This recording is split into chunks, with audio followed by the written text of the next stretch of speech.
Tottenham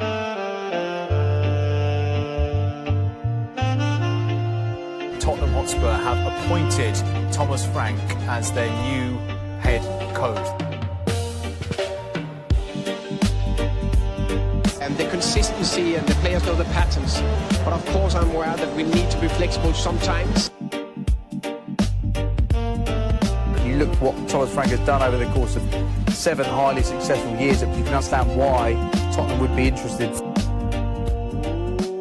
Welcome into the Tottenham Depot. I am your host, Andrew. You can follow me at Astetka. You can follow us at Tottenham Depot. This is episode 246. We've got a fun one for you today because Spurs have 2 clean sheets to start the Premier League season, and they have won another one up at North White Hart Lane, as I am starting to call it.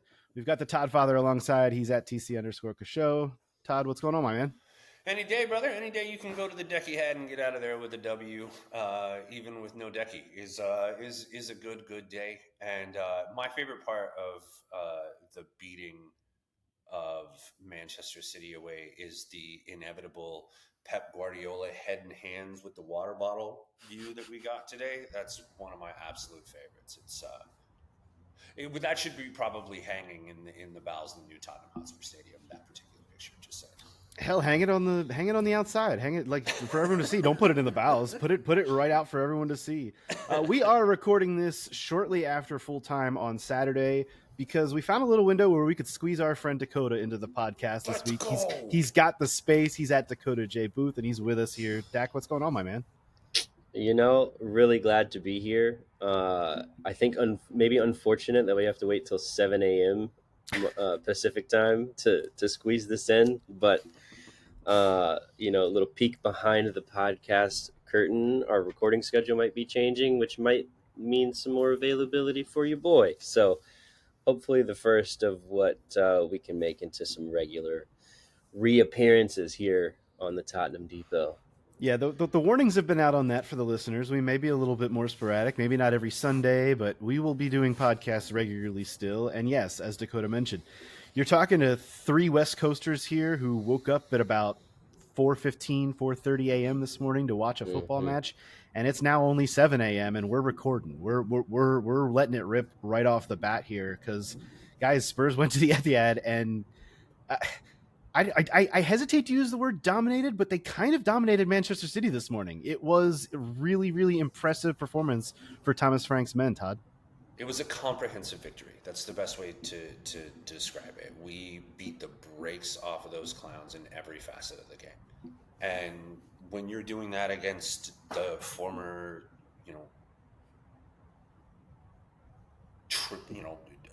European champions, the former Premier League champions, we're European champions, Todd.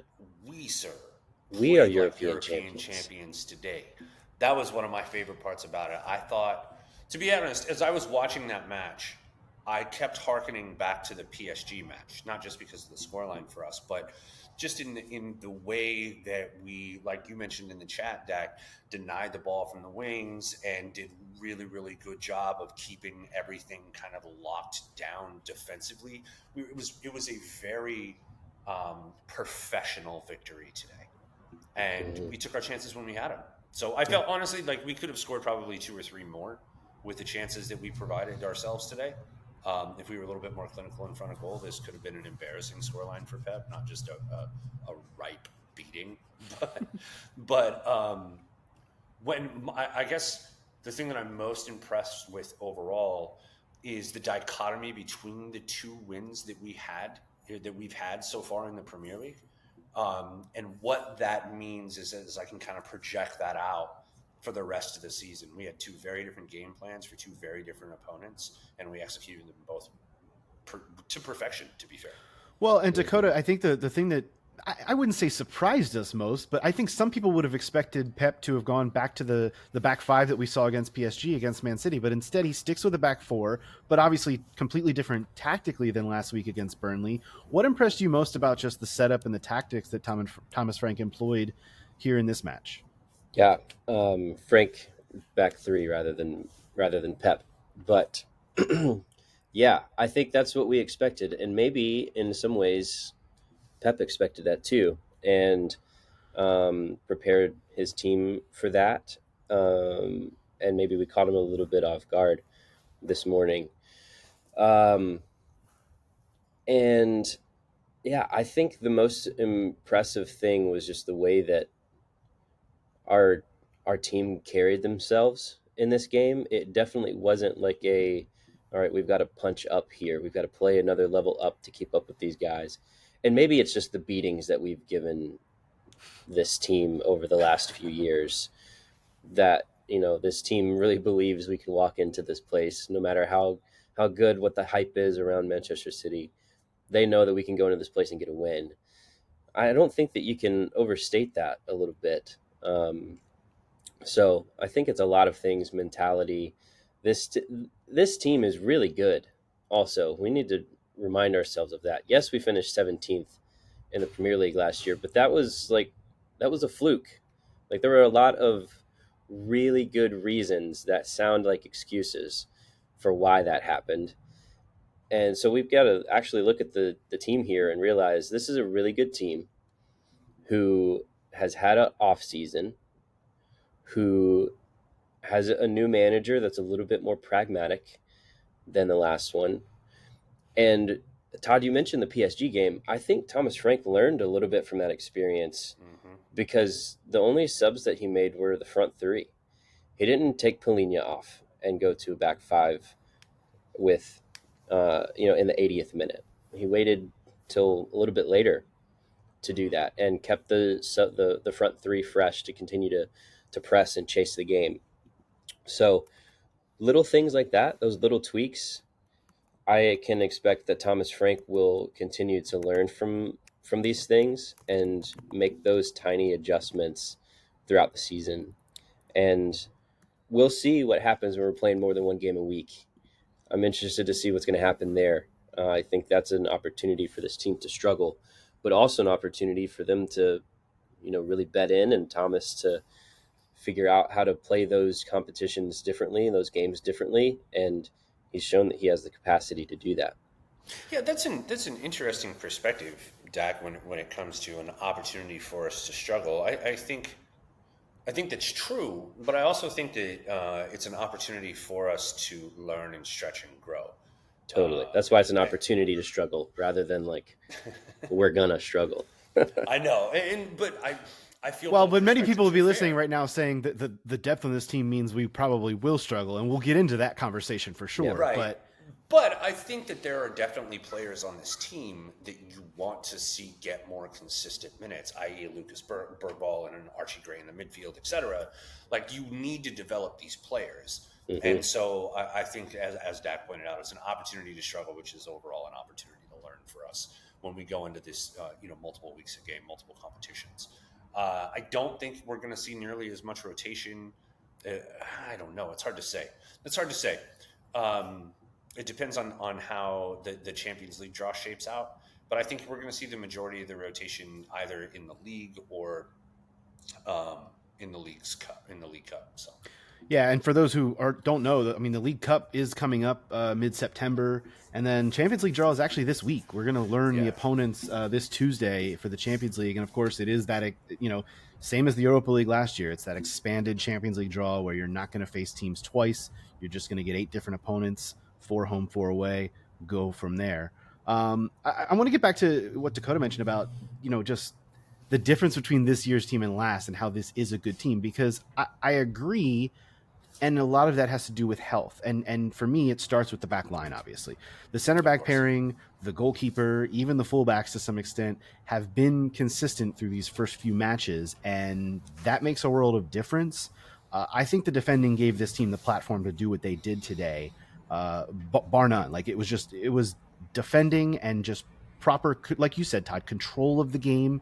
It was workmanlike. It was just honestly kind of boring to an extent. Even in the second half, it was just like, I'm not, and I'm not saying that in a negative way, boring in a good way, in that it was, you don't go to the Etihad as a Spurs fan and feel all that confident all the time. Although, as I joked before, like, it is turning into a little bit of a safe place for Spurs fans. And it felt that way, especially in the second half. Spurs went in at 2-0 and, I'll let you guys behind the curtain here. My wife wakes up about halftime, came downstairs, and she's like, how's it going? And I said, honestly, it couldn't really be going better. The team's up 2-0. It's comfortable. We're kind of kicking their ass. And she was like, wow, awesome. And I was like, yeah, it is awesome. Like, I'm not stressing about having woken up at 4:30 a.m. to watch this team, because they're whooping Manchester City up and down the pitch. And that's why I say the second half, it just felt kind of calm. And like I said, the defending and the consistency of that back line is what gave them the platform. The other really big part of that, though, is this midfield, which I think is the most surprising part, because the midfield has been really, really good. And I don't think people expected João Palhinha to come in and kick on in the way. This was a great match from Palhinha today. It was really, really impressive. Yep. Bentancur has looked good. He hasn't looked like blow you out of the water good, but he's been good and consistently good. And then Papsar, we saw what Papsar did in the preseason, and we were like, oh, that would be cool if we saw a little bit of that going into the season. Well, guess what? We've seen a little bit of that going into the preseason, into the regular season. Like, he's been incredible in that, not even in a creative role, which we know Spurs are still missing so badly, but the pressing and just being on every ball and just winning second chances. The midfield has really, really blown me away. Yeah, he's a proper box-to-box midfielder, is Popsar. But, Andrew, going back to what you said about the defense, when we were healthy last year, it was Udogie instead of Spence, but when we were healthy last year, that goalkeeper in that back line, you know, if you look at the defense, or if you look at the outcome record between when we had that cohesive unit and when we didn't, like, we were just two entirely different clubs. And so now that you're going into this season with a more defensive-minded coach that's, you know, more tactically astute in transitioning from offense to defense, let alone defense to offense, but you get to see what professional defenders do for a living. They're really good. The Palhinha piece, though, I was banging on about this before he came. Like, this is the type of guy that we're looking for. He's the kind of guy that you stick in front of the, you know, Romero and Van de Ven, and it makes both of them that much better. This is the type of person, the type of personality. Time after time after time after time. Today alone, Palhinha was there when no one else was. Palhinha was the guy that was getting stuck in when you needed somebody to get stuck in. And then he scored his first goal for us. Ooh. And elation on that man's face. I'm amped to the tits about that guy. Couldn't be happier. Yep. I'd love to point out I almost said emotional intelligence, which maybe it is, from Richarlison to just leave the ball and let Palhinha come on and hit it when he's got the much better angle. Mm-hmm. A lot of players, much less strikers, are going to be greedy and try to get that ball when there is what seems to be an open net. It wasn't. It needed to be placed with the power from Palhinha. So really glad to see that from Richarlison. Massive game from him today. Got an assist. And Brennan Johnson had, again, a Brennan Johnson game. Didn't really do such an incredible Brennan Johnson game, but ends up scoring a goal. Just the epitome of a Brennan Johnson game. He picks up a stupid yellow card for no reason. Yeah. He looks kind of lost in the first 20 minutes, doesn't really know what the hell he's doing, and then scores a banger of a goal because somebody else made a play and he was in the right spot. Thomas Frank was talking about it before the game, and he was talking about how his different forward players have different profiles. Mm-hmm. And he talks about Brennan being his runner, his runner, like running behind guy. Yeah. And that's exactly who he is. And that's exactly the way that we played him. And that's exactly the goal that he scored is back post, Richie head up, beautiful ball across the box. And you find Brennan doing Brennan things at the back post. And then he spends the rest of the game winding up their defense because he's already proven how potent he is. And if they let him loose, he's going to do it again. Incredible stuff. I need to speak on this. 2 points. First, I'm glad for those who are just listening to this, I'm rocking the new black kit. And I'm glad we broke the hoodoo of going up 2-0 against an on paper better team than us and getting out of there with a victory. So anyhow, the second thing that I want to say is it's fitting that we were wearing the black today because we had the black hat on all day, bro. We were absolutely kicking people and roughhousing. There were 2 or 3 different Cootie Romero tackles that I thought he could have gotten sent for. Well, and And the funny man, thing is, the one he got booked Yeah. for wasn't even a it was foul, It wasn't even a which foul. is which is hilarious. Exactly. I mean, Yep. and then Van de Ven did kind of get away with a step on a foot in the box there. It was like there was a lot of stuff, but that's the thing, guys. When you go to the Etihad, that's what this game's going to be. It's going to be Yeah. scrappy. I mean, look. You mentioned the Polina goal. That just comes from mixing shit up. Sar gets in there, presses, makes something Richie. happen. Richarlison lays it off for Polina. That's how the goal happens. The Johnson goal, kind of similar in just that it's hit him on a break. Richarlison times the run perfectly to get by. I think it was Stones at that point. Yep. And it was just like, okay, you've nicked one. Now try to go get another. And that's just kind of exactly what the ability of Spurs to mix it up there and just kind of be more physical and have a little bit more want to against Manchester City. Like, and I say that with some oomph because it is, they do still have that Manchester City aura about them a little bit. But boy, the other thing too that we really have to recognize is that they don't look very much improved from what they were last year, and that was really down. Like that is something, and that's not to take anything away from what we saw from Spurs. Like, I'm not trying to say that, but man, Manchester City did not look like they wanted to be there. So a couple of things on that. Obviously, he came in as a sub, but Rodri not being there all last year completely changed the face of that squad, right? We talked about how injuries impacted us. The impact of injuries on Manchester City last year was evident in the fact that Rodri is the best 6 in the world, and he wasn't there. We saw him come on as a sub, but to that very point, when they sub on Phil Foden and Rodri and Bernardo Silva, I'm over here at, squeaky butthole time, right? And for the last 20 minutes of a game with 2-0, with a 2-0 lead, I was still with PTSD from the Super Cup. Like, it's one of those or from the last time we had a 2-0 lead there and lost 4-2. Like that happened too. No, but I mean specifically, like, I'm looking at this situation going, okay, well, God, this is going to change things. How are we going to respond? And it didn't make a difference. Just buckled up. Yep. Yeah. It didn't make a difference. We continue. I don't know. We made Rodri look like it was his first game back. So I'm just saying, like, I'm glad that we got to play this game now in the season, because I think you give that guy another month and he's going to be much more of a problem. Oh yeah, I have no expectation that, like, I'm sure we lose the home leg of this this fixture probably like 3-1 or something. Like, that's just the way it'll go. But to go up there and perform this way this early in the season under Thomas Frank, I was just really impressed, and it makes me feel really comfortable. Obviously, there's work to be done over the next week and a half, and we're going to talk about that. Like, this team does need more, but for Thomas Frank to be able to do what he's been doing through 3 competitive matches thus far with the squad that he has, I'm fully on board, and I'm really impressed by it. I also heard the note on the broadcast. This is just the second time that Pep has lost twice in a row at home to the same club, which is just a really incredible stat.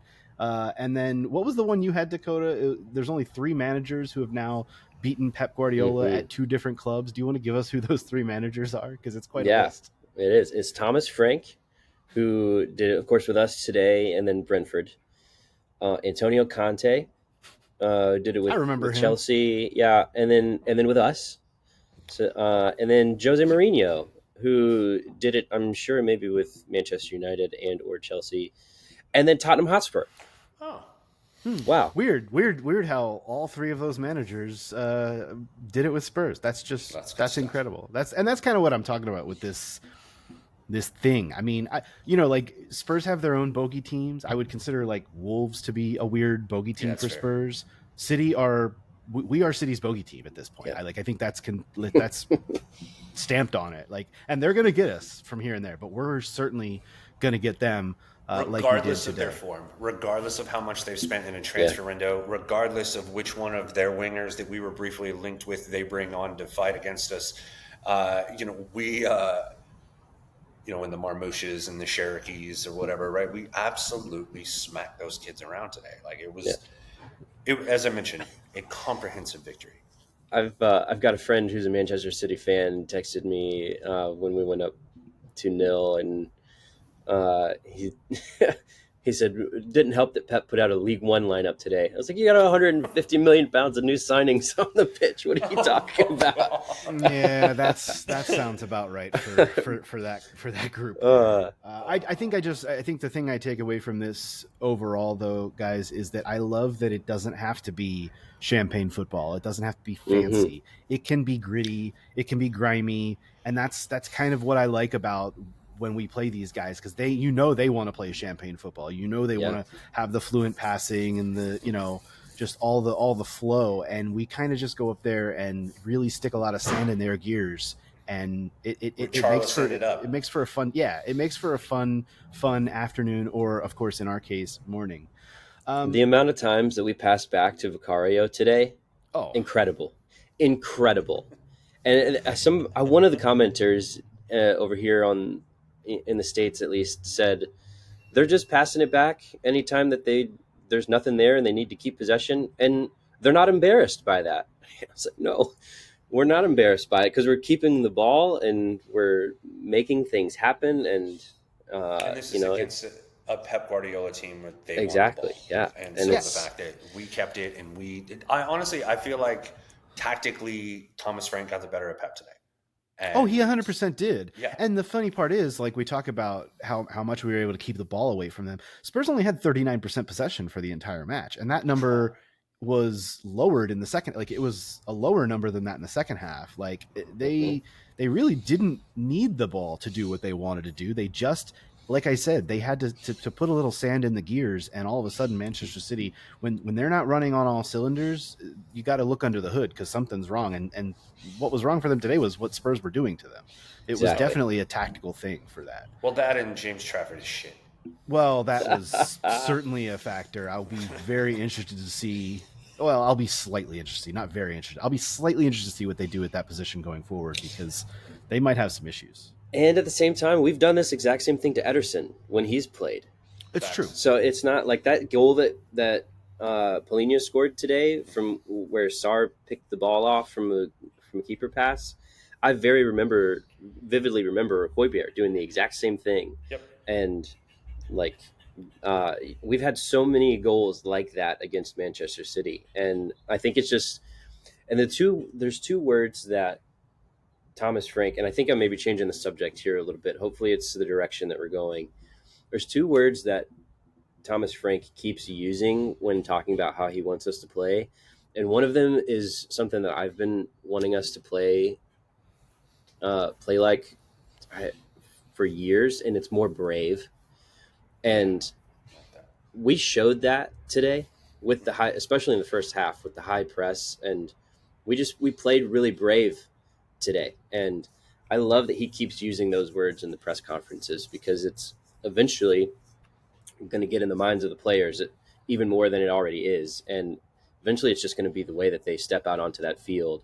And just like Manchester City has this aura about them, our aura is building right now, and it's gonna happen. We're gonna step on the field and kind of intimidate teams with the way that we just walk around. I love that. Brave men breed brave men, right? And brave performances breed brave performances. And I feel like you've got some brave people on that pitch right now. And Cudi Romero and Mickey Van de Ven, like, these are guys that even Vic, dude, holding their head up high as European champions as they're cruising around. Jed Spence, clearly one of the most sound one-on-one defenders in the Premier League right now. You got Pedro Porro being the mouthpiece for the team and absolutely whipping the ball in from anywhere. And then Mohamed Kudus is fucking incredible. It's not just that he's slick on the ball and he runs people right. That guy is as tough as you want. That guy's tenacious. As tough as you want. And he's very tenacious. And it's just, that's that brave warrior spirit that you want, right? That's what really endears yourself to our fan base. And people love that guy for a good reason. You know what's cool about Kudus? We've seen now in 2 straight games that he's been left out on the right when the ball's on the left, and you get a cross from Spence or whoever from the left side over to him, and I'm not worried about him being able to just bring that ball down and shift all the run of play to his side, and he's just so calm on it. Obviously, we saw the flare last week against Burnley. There was another similar play that won't get as much of the highlight reel treatment, but there was a similar play in this match, and he gives you the ability to stretch a defense not only with his dribbling skills, but just with his ability to have a soft touch, get control of the ball, and go. And against a team like Manchester City, that's what Spurs needed to do in this match. They needed to, once they got the ball, go. It's that counterattacking mindset of, okay, now we've got it. Now look what we can do with it. City, you want to play with the ball? Okay, go for it. Once we get it off of you, we're gone. And in the blink of an eye, you're not going to know what hits you. And Kudus really, really enables Spurs to be able to do something like that. And that's the kind of player that that Thomas Frank can be really lethal with going forward. I do want to transition us a little bit, guys, because look, the game was great, but man, we had a really, really wild week in terms of the Tottenham Hotspur Football Club. And it started out like last week we talked about there was going to be a new contract coming for Jed Spence, which the club, of course, confirmed shortly after our episode went live. All good. We talked about Jed last week. I love that he gets a new contract, even though he just got one last week. Like, re-up that guy, reward him for his efforts. But I'm not sure we saw the second part of this equation coming, because shortly after Spence's contract was announced, we also got a new contract for newly named club captain Christian Romero. He signs a new contract with the club through 2029. The 27-year-old, of course, had been rumored with links all this summer. Real Madrid, Atletico Madrid. We know the story behind Romero and, his deal not being up after this season, but next. Well, now it ain't up till 2029, and we love that. We did get a little bit of Thomas Frank on Christian Romero in his pre-match press conference, and I want to listen to that and react to it right now. Very pleased. I think that was a fantastic signal from the club, and of course from Christian Romero as well, that he believed in the club and the project and the journey we just started. So I was extremely happy with that, and I also think that's I understand the exciting thing is to sign players, but I think is as exciting as maybe even more crucial is to sign existing that was difficult top players, and he's one of the top players, and he's our captain. So he believed in that. I think was a big statement. Dakota, what else can you add to that other than thumbs up? Like that's pretty much all I have to say. I love that he said that it's not just a statement from the club, but it's also a statement from Kudi.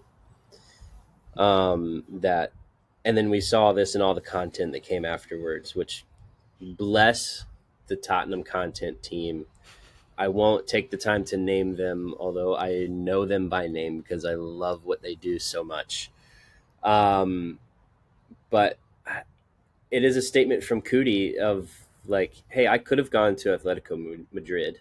That was probably the one that was most on the lips of reporters this summer.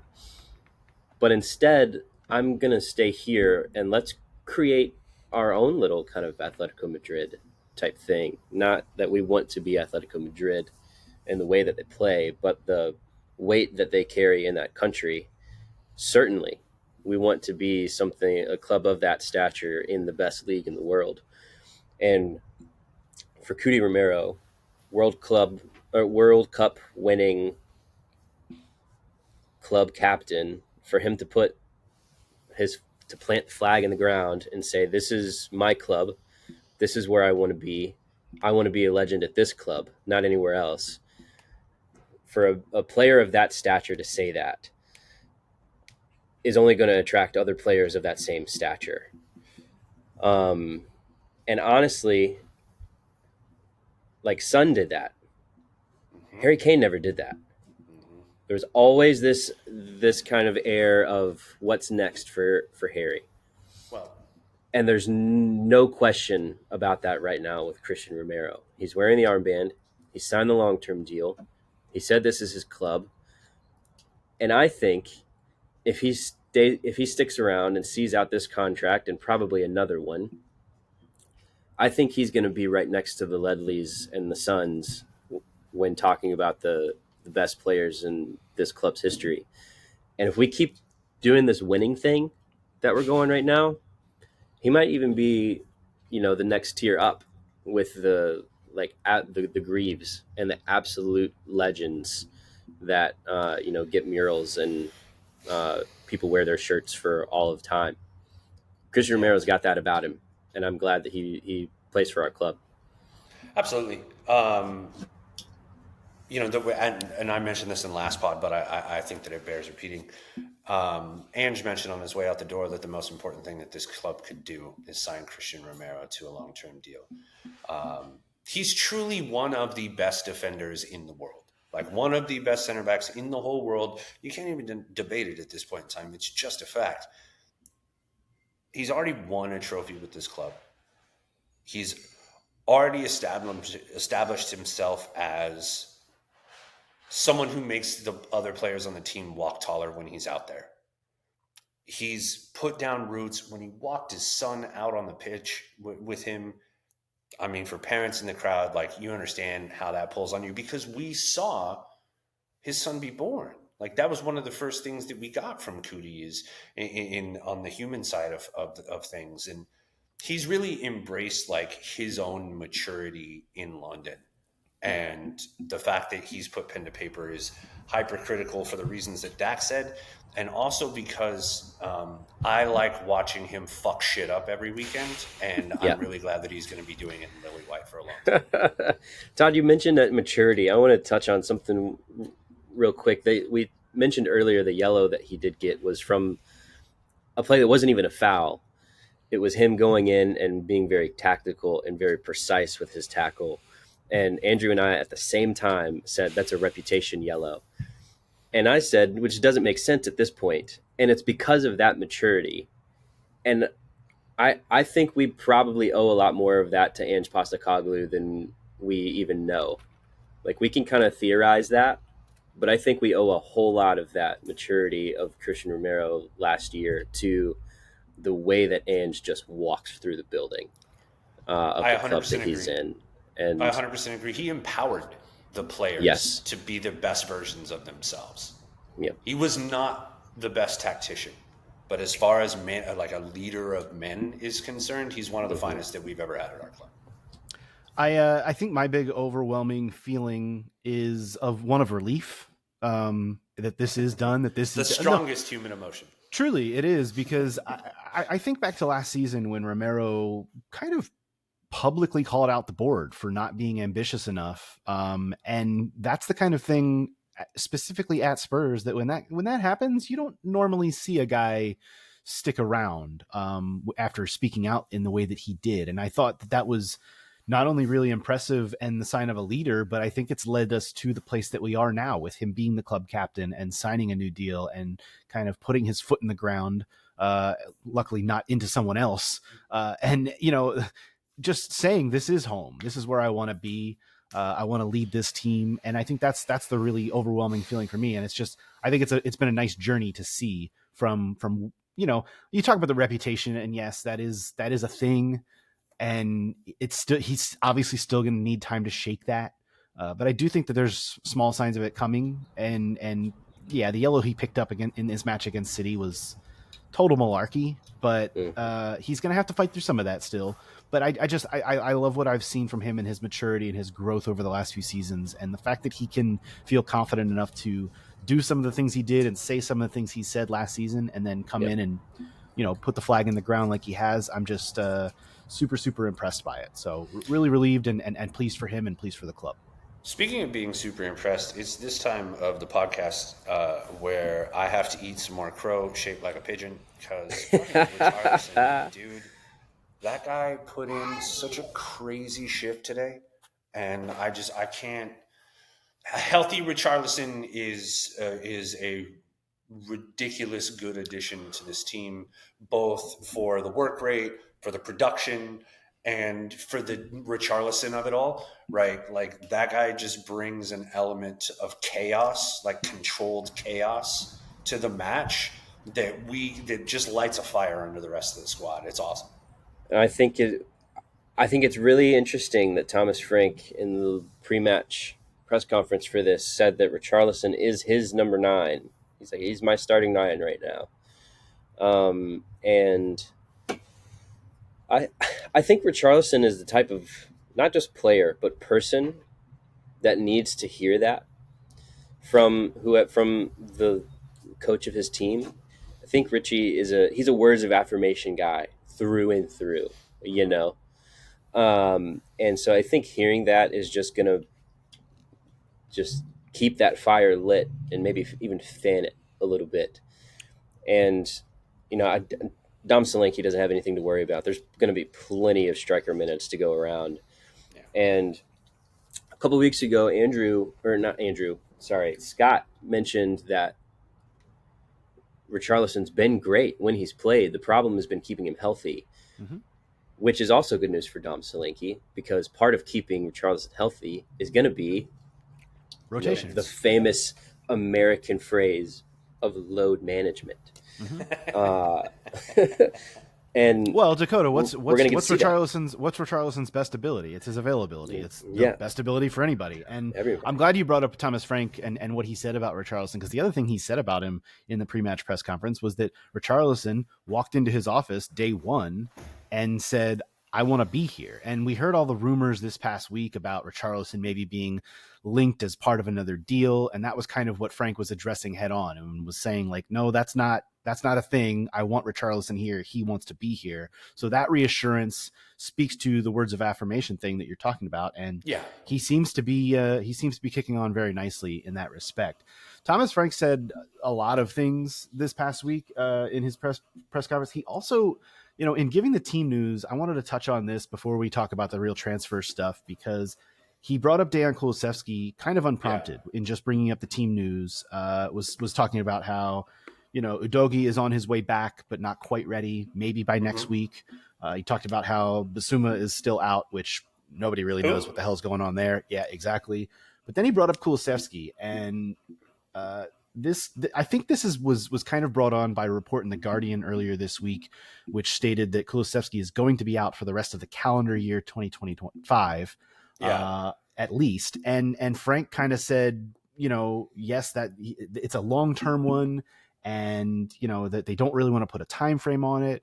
Brought these things up unprompted, and I don't think that's too far-fetched from what we know. We know that Kulusevski has a knee injury. We know that he had to have surgery. We know that the recovery timeline hasn't really been put in place, but now we at least have a little bit more of a framing of how long we think Decky is going to be out. And I guess how much more emphasis is this going to put on this club to get attacking players in for the first half of the season until, and look, they're saying the rest of the calendar year. That still might mean middle of January. It might mean February. We just don't know how long it's going to take for him to get up to full strength. I am of the mindset right now that I'm not really anything we get from Kulusevski this season, I feel like is going to be a bonus. Now, Thomas Frank did say he expects him to return this season and play this season, but I just don't know what that means at this point, Todd. So I completely understand that. See, from my perspective, Andrew, anything that we get from Daniel Levy for the rest of this window is a bonus, because I am so fucking heartbroken over the nonsense that we've gone through trying to get a 10 in the building this window alone. Yeah. Like, I can't put any more in energy into this window. Like, the fact that we had Eze and Morgan Gibbs White slip through our fingers because, as reported by David Ornstein, Daniel Levy was haggling over like appearance fee bonus structure for Eze. And I'm just like, I'm sitting here going, why do you have to make it so hard? All of the goodwill that has been built over the course of the last few months by this club, gone. And then we go out and win a game like this, and it's all restored. So we'll see how it goes. Like I said, anything Daniel Levy does for the rest of this window is a bonus for us. Do we need a 10? Yes. Do we need another attacking player? Yes. Do we need Hicampe from Bayer Leverkusen? Absolutely. I know I said his name wrong. But is that going to happen this window? I don't fucking know. Yeah, I don't place any blame on Levy for not getting Eze over the line, because I don't think Eze actually wanted to be here. And I think if he doesn't want to be here, I don't want him here. Just like Thomas Frank said, if they, and I love the like, Thomas put some like poetic emphasis on it too when he said it. He's like, if players don't want to come here and wear this beautiful badge and play for this wonderful club. Well, we don't want them to be here. I want to hear from the man himself. There's I've got it been right here. a lot of rumors, linked a lot of players, also players I'm thinking, oh, he's been linked with us, interesting. But a lot of times where there's definitely nothing in it. So that's part of the business we talked about before. There must be someone out there that think it's good fun to put the rumors out there. But anyway, there'll be a lot of links. There has been a lot of links. There'll be a lot of links in the future. And just to generalize that, to make it very, very clear, I don't want any players that don't want to come to the club. They don't want to come to the club and wear this fantastic badge, then we don't want them here. I think that's very clear. And also pretty sure that the fans will feel the same. If they don't want to put the fantastic shirt over their head, play for the badge, play for the club, really enjoy it, no problem. Then we don't want them there. So I think that's a key message. So that's a common theme, and it's something that we've heard from other managers in the past, and I have no problem with that. But that's not gonna put a Morgan Gibbs White or an Eze under the Christmas tree either. Like, it's just not. This team does still need business done. They need to do work in this window, which is closing, guys, in like 9 days or something like that. We're down to it now, and Spurs have left a lot of work to be done in a short amount of time. And I think that's the part that, look, we've been very, very positive about everything going on right now because there's a lot of reason to be, but there's also this thing lurking for me that's like, and I'm not, you guys know me, I'm not one to really worry about this stuff. I don't talk about transfers until a player's holding up a shirt. I don't really care that Eze spurned us. I don't really care that Morgan Gibbs White spurned us. I don't care that, that there's not a lot of promising links out there right now. I just want something to get done, and I want depth to be added. And I just don't really know what's next, Todd. I don't really know where we go from here. Unfortunately, I feel like this is Daniel Levy's legacy, right? Because we can go back 15 years and we can go back 10 years and give you the names of all of the players that we could have, should have, didn't sign. And I think I saw online yesterday, it was like a Levy almost 11, like all-time almost 11. And it had like Dybala and Grealish, I'm sure. Grealish and Bruno Fernandes and like all those clowns, right? So like, and really what it boils down to is I don't know, actually I saw somebody else post like, he's a Spurs fan from Canada, and he was like, I'm a cheap fuck. And he was like, I've been a cheap fuck my whole life, even when I didn't have money. Now I have money, but guess what? I'm still a cheap fuck. And he goes, just because we have more money now doesn't mean Daniel Levy is actually going to spend it like we have more money now. And that was a really sobering thought for me. And then to hear the Ornstein stuff about, us losing out on Eze because Daniel was haggling over appearance fees is just fucking stupid. That's not something Todd Bowley's going to do, right? That's not something that the folks at Man City are going to do. They're not going to just pay him the extra fucking money. And like, that's until we get to the point where we spend more on ensuring we have the right players on the pitch than we do on spending the money on ensuring that we have a contingency plan if the players that we chose don't work. Like, we're always going to end up in this continual cycle, deck. Yep. Bowley's spent $1.5 billion on transfers since he's been in charge. And out of players that he's sold, has lost another 22 million. So I don't really want to operate like Todd Bowley to begin with, but I understand what you're saying. They're European and world champions at the same time. Like, I mean, both Mickey Mouse competitions. You're not wrong. It's a giant trash can, and like, I don't want it. However, if we were in either of those, they would be very important.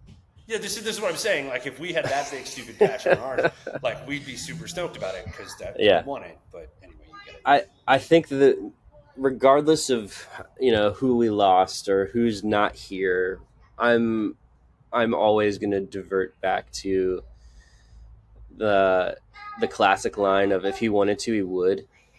Like, if Eze wanted to wear our shirt, he would be, because everything was agreed. Everything was agreed. We were ready to go. We were waiting on Palace. And But does the Declan Rice injury have anything to do with this too? Like I heard that brought up The a lot, Havertz? and it's like, or sorry, yes, Havertz. Yes, Not it Declan absolutely Rice, does. Havertz. It Yeah, absolutely maybe there's does. some more playing time there, which it's not. This is not an Arsenal podcast, and I don't want to talk about them because why do we need to? This is about Spurs, and at the end of the day, I want people who want to be here. And Thomas Frank is confident that we're going to sign at least one other player by the end of the window. So I'm going to take him at his word for that, and I'm going to assume it's another attacking player who can maybe play in the 10, or maybe let Kudus play in the 10, or Tell, or somebody. So when that happens, we'll see. I agree with a lot of what you're saying. It's like a control what you can control and let the uncontrollables go. I do get a lot of that. I also empathize with folks who do.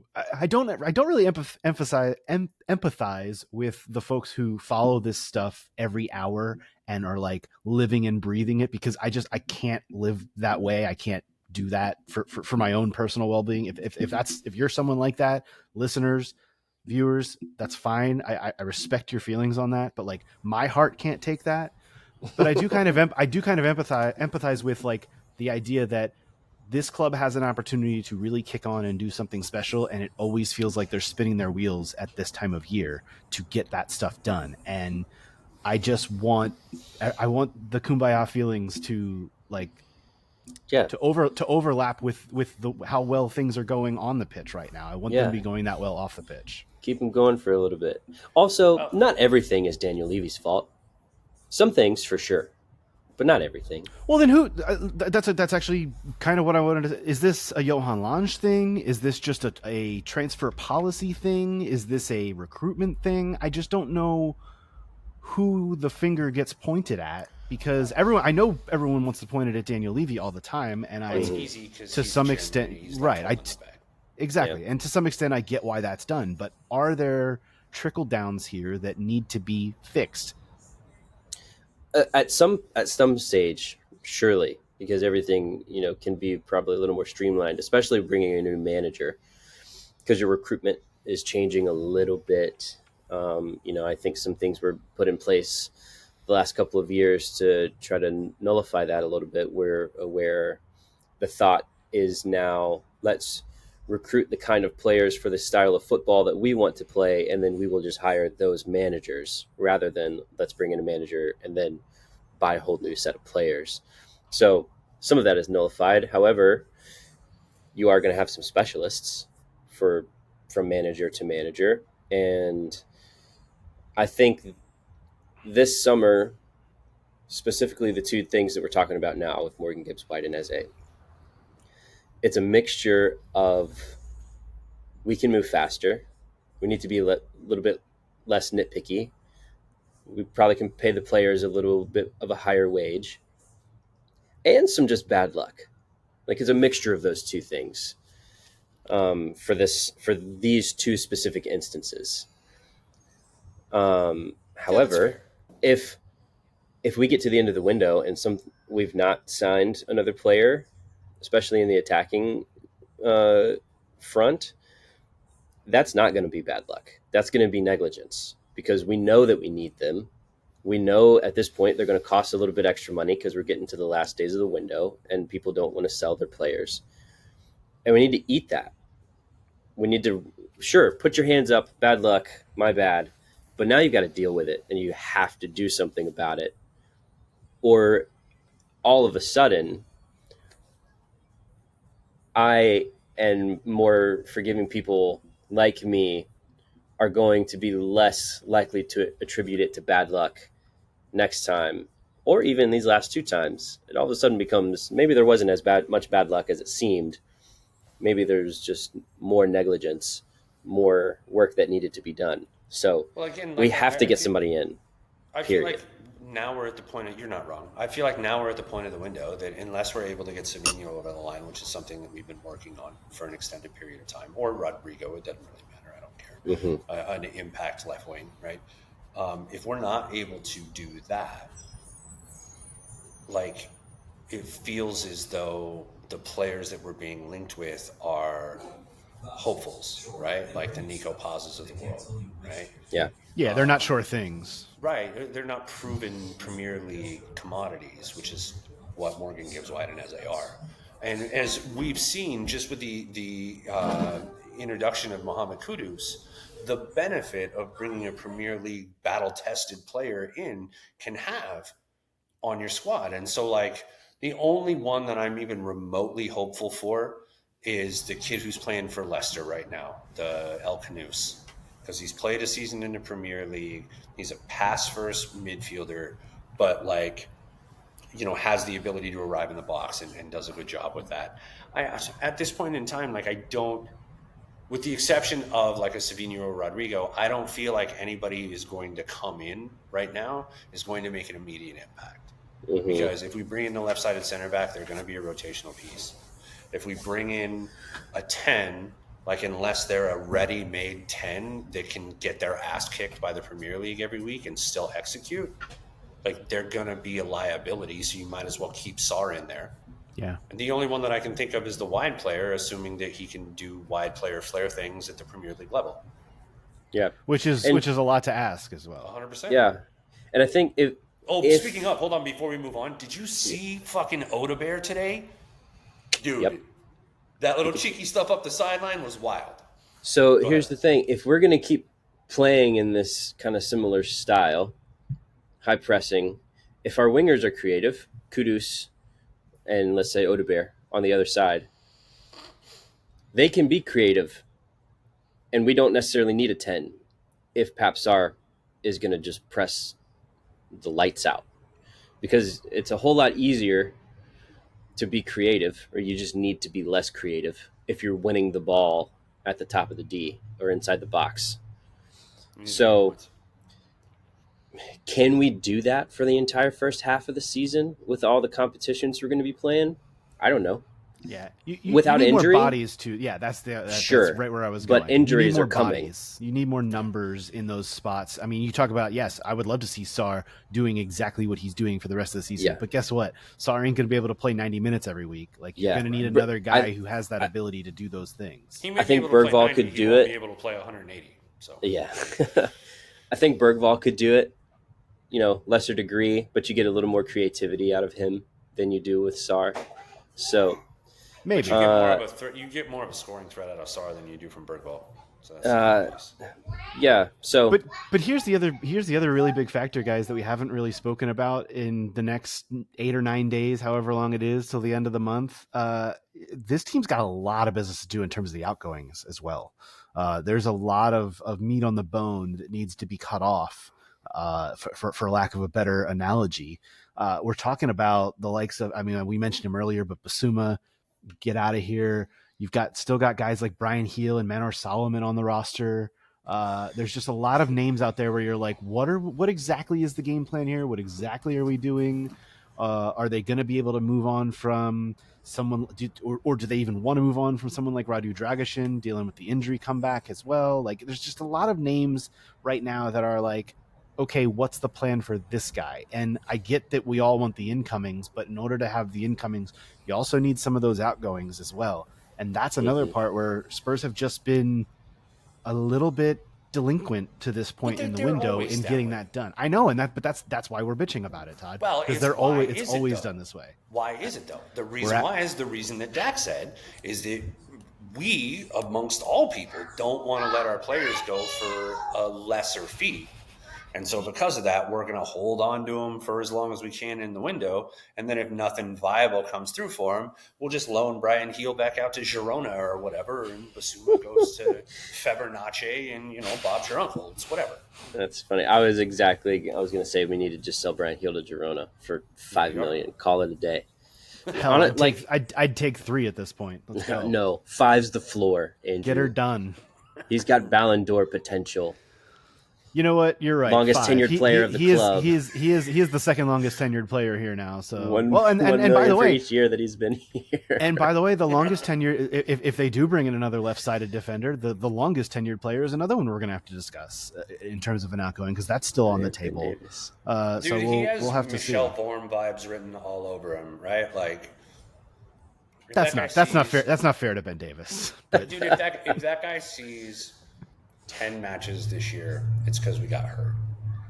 Yeah, I hear you, but it's all stuff that still needs to be discussed. And I think with 8 or 9 days left, that's the biggest thing. We're like, oh, okay, we're to this point again, and what do we have to show for it? Yeah. And after everything that's gone on in the last week, granted, nothing confirmed and all just rumor, as Thomas Frank would like to say, all just speculation. We all know, like, the shit has kind of hit the fan, and now there's a lot of cleanup to do and a lot of work to be done in a very short amount of time. So this is Tottenham Hotspur. This is the way they operate. Winning cures all ills, though. Yeah, I'm not concerned. I'm not concerned at all about selling people because it's clearly not a problem. Like, we don't need to sell these guys to buy other players. So, whatever. Honestly, from my perspective.